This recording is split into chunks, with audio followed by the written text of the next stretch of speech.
Human Trafficking by the U.S. Church of Scientology by Stephen Douglas, page 40.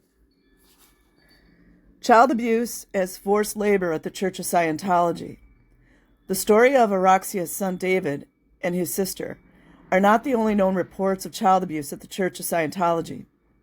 In the International Religious Freedom Report, October 7, 2002, they quote a report from FactNet, Fight Against Coercive Tactics Network, about two sisters, Beth and Christy, daughters of Scientologists, who entered the church at the ages of 9 and 8, respectively.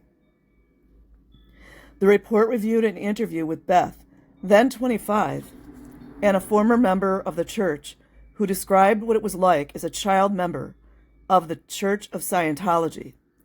A number of things noted in the interview are shared in the comments made in Araxia's 2 emails mentioned above.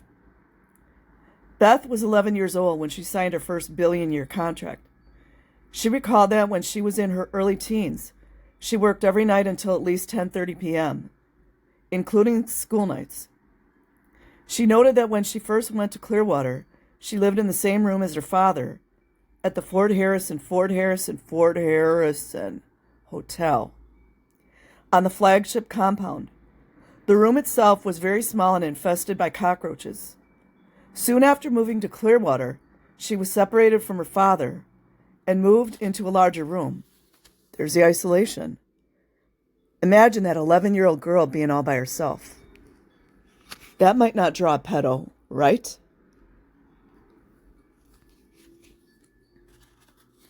Separated from her father, which that's the father's fault, by the way, and moved into a larger room with 20 other girls, also under 18 years old. That's otherwise known as minors or children.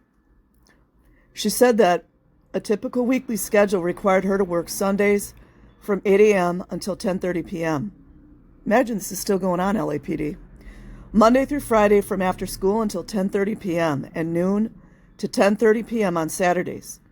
She figured that her work hours came to at least 50 hours per week, in addition to the time she spent in school.